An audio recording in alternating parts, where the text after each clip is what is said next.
Okay, I'm answering this college student's question because I am supposed to be on a plane right now. I shouldn't be doing TikToks. I'm supposed to be going to see my college daughter, but unfortunately, JetBlue canceled my flight. So here we are. Okay, so first let's talk about the fact that you're making it to the final round of interviews. Do you know what a big deal that is? That means that out of all the people that applied, that had to get their resume through, that had to go through the first rounds of interviews, you've made it to the end. So here's what I do know. They like you. There's nothing wrong with you. And if they didn't choose you, it wasn't that you did something wrong. It wasn't that they said no, not ever. What it was no, not today. On that given day, there was just another candidate that was a little bit better fit than you. So I need you to make sure you have that right frame of mind, okay? But if this is happening repeatedly, then I would argue there must be maybe some question that they're asking in the final interview that you're just not hitting as hard as they would like. So I would first step back and say, what questions did they ask me in all my final interviews that were similar? And think about what my answers were to them. I would then work with a career coach, to be honest with you.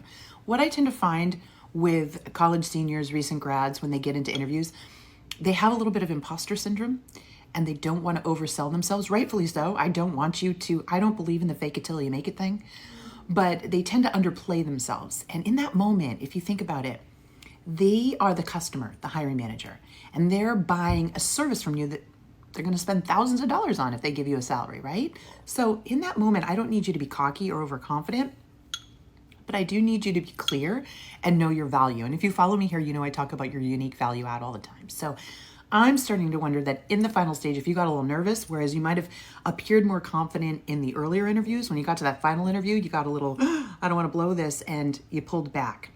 So let's take a closer look at how you answered those final round interview questions and make sure that you're still delivering that confidence, not cocky, but delivering that confidence and that excitement and that enthusiasm, okay? And it really does help. That's when it's good to work with a coach or a buddy or somebody just to make sure that that's on point. I hope that helped. If you'd like to know how to do that for yourself, we have a great Done With You program. What do I mean by that? It means you take our interview prep course, but then you can work inside our community and with our coaches to make sure that you're doing everything correctly.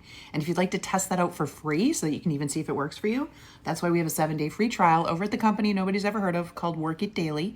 You could go over and get instant access to that course and start working on it for 7 days. And if you love it, and I know you will, and you decide to stay with us, the membership starts at $19 a month. So it's less than $1 a day for you to get this over the finish line and get your dream job and really start to catapult your career. Please understand, coaching is not a sign of weakness. It is a path to greatness. And for seniors and recent grads, getting that extra coaching and job search and interview prep can be the game changer, can make all the difference in you not only getting hired, but getting offered more money, all right? So I hope that's some incentive. Thank you for asking this question. Keep the questions coming, folks. Good luck. Go get them.